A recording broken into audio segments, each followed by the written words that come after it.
I had an old friend show up again the other day, back pain.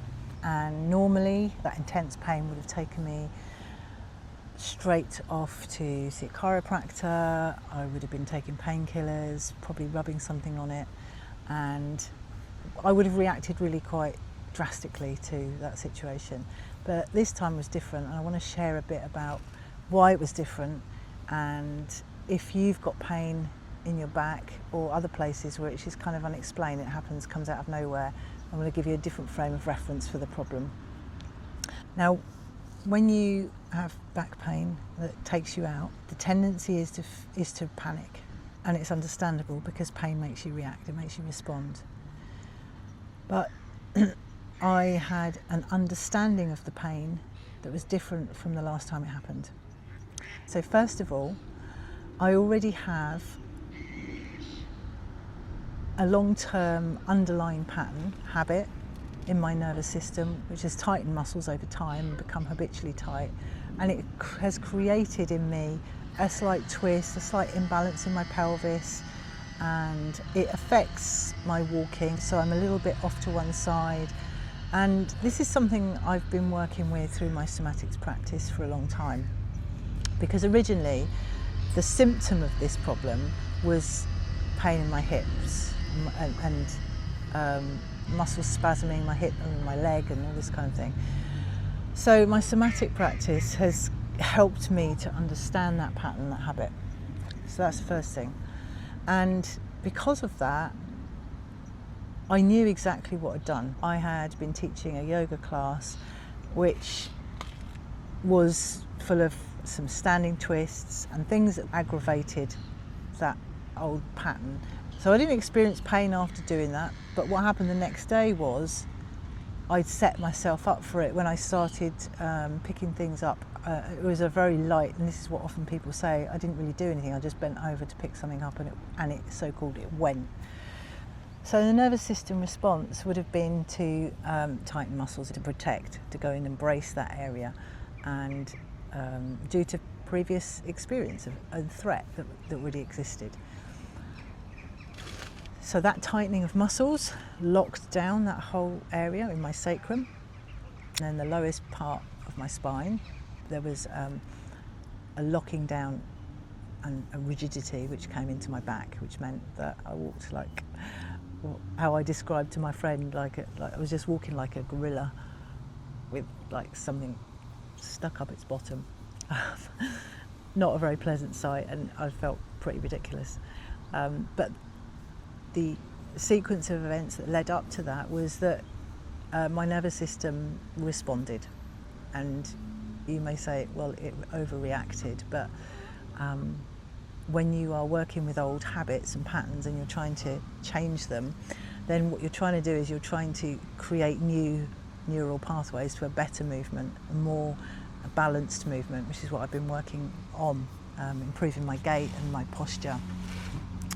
And at that point in time, I was obviously going back into old habits, and my nervous system didn't quite know how to integrate that, and so it went into protection. But that's where the pain came from. The pain wasn't from some damage that I'd created, and I knew that. So knowing that in yourself is a first step in being able to change how you respond to pain and what happens afterwards. And so what happened next is I knew how to cope with it. I knew what to do. And the first thing was, I needed to rest it. I needed to create safety, to find a way to let those muscles in my back relax and come out of their spasm. I did that by setting myself up with a load of cushions on the couch and allowing my back to just slump and let go, which is kind of the opposite of what my pattern tends to be. I tend to be more arched, and back muscles tend to be more tight.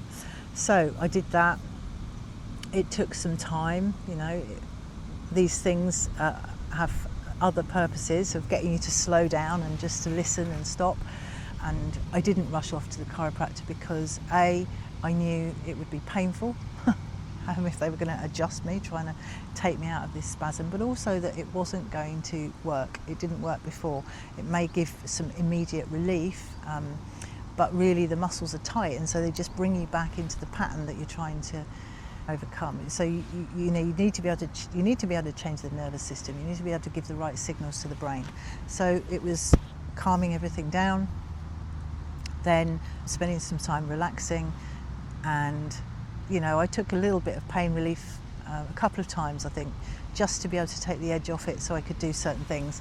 I continued other things as normal. So for example, I had a workshop to teach, and I continue with that, partly because I'm the sort of person that doesn't like to cancel something at late notice, but also that I wanted to be able to model what was actually going on, and that I'm not freaking out about this, and I'm giving it the space it needs, but I'm also showing why it happened, and that was absolutely fine.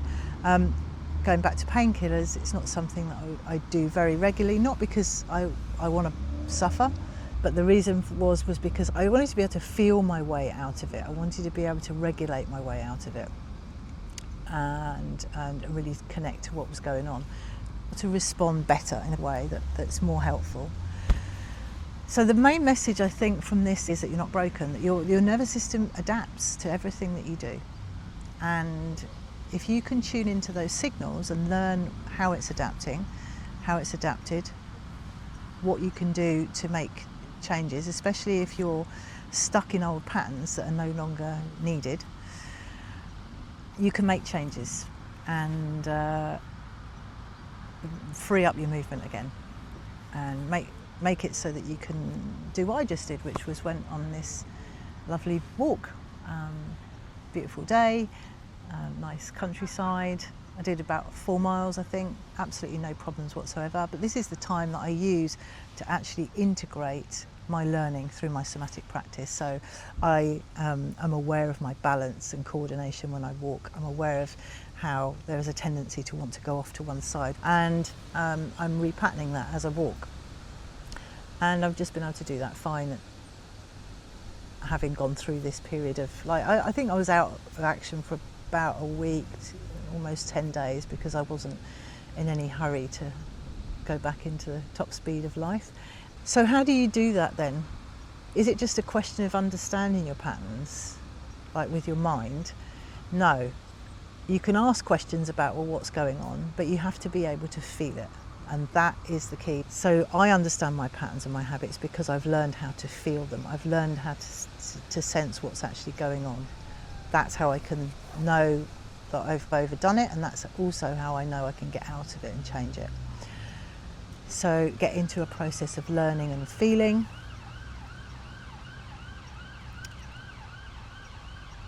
It's rather busy here, even though it's a nice, quiet, supposed to be quite a bit quiet village. There's quite a lot going on. So learn to understand the patterns. And if you want some help in starting to do that, I've got this free download, which I'll link to below. And there are some steps that you can take to start to recognise these patterns in your own system, your own unique situation. So I hope you found that helpful. Keep watching for some more tips and information about these things, and I look forward to seeing you in the next video.